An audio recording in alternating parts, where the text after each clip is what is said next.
Hello everybody, and welcome back to your daily tarot reading for Tuesday, September 1st, 2020. Let's get these cards shuffled up and let's see what the energy for this Tuesday is going to be all about. Don't forget that we're actually being engulfed now in the full moon energy, so it's a great time to start looking at things you may want to change in your life as well as things you may want to manifest in your life. If nothing else, it's a great time just to get outside and just bathe in that moonlight, put some objects that you may have in that moonlight and just let them get cleaned and blessed. All sorts of good things that you can do with the full moon. But let's get these cards cut up and get ready to put them down. I did get a few feedback comments, which I really liked. One of the feedback comments I got with my readings was potentially putting in a little bit of shadow work as well with the card meanings. So what shadow work basically means is not only do we look at our bright side or our light side, which is who we are when we're around people and the persona that we put on as ourselves, but also to delve a little bit deeper into our darker side and looking at some of the things that affect us even from a subconscious standpoint, the way we look at things, the way we feel about things personally, that sort of thing. I think you'll get the idea as I start doing the readings more frequently now, including that in the daily readings. But let's pick out a card here, shall we? And the energy for today, I'm definitely feeling off of this pile here. So let's see what we have going on. And we have the King of Cups. So let's talk a bit about this court card and what it means to us and what it means to our day, most importantly, right? So when we look at the King of Cups in this type of reading, don't forget, I look at masculine versus feminine energy. And I don't look at it as an individual. In this type of reading, the masculine energy is all about the conscious mind, and it's all about putting things into the universe to be manifested, versus the feminine aspect of the energy, which is all about the subconscious mind. So when we look at the King of Cups, one of the first things that pops up for me anyway are some keywords. And look at the King of Cups, some of the things that pop up is compassion, calmness, being caring, being friendly, being sympathetic,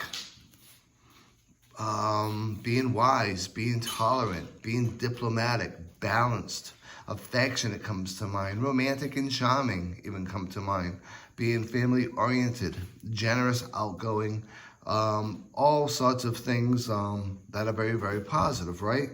So when we look at the King of Cups, one thing you want to look at in your day is, hey, recognize how fortunate you are with the achievements that you've made so far. You've built a good home life, you've built yourself up, you're very stable, you're a very loving person, you've got loving family and friends in your life, and maybe a significant other as well.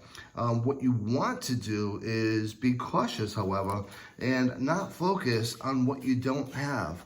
Sometimes what happens with us is we get a little bit too focused on what we want versus what we have, and that can be overwhelming for us, and that can cause us to have a much worse day than we need to have. So definitely something to consider with that.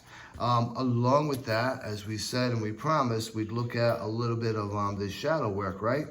So when we look at this, one of the things you want to consider from the shadow standpoint is you are charming, you are caring, and you come up as very loving male, or male energy, so to speak. That being said, you don't want to be emotionally manipulative. You don't want to be an egomaniac. You don't want to be someone that can prey on others' emotions to create a distraction and do it all for your own personal benefit. One thing you also want to be conscious of is being emotionally immature. And that, again, goes along with that egomaniac type thing. And what you want to consider and what you want to really keep in mind is when you are presenting this type of behavior, what you're actually really presenting is what you're repressing, which is this deep-seated fear and really genuine dislike of oneself.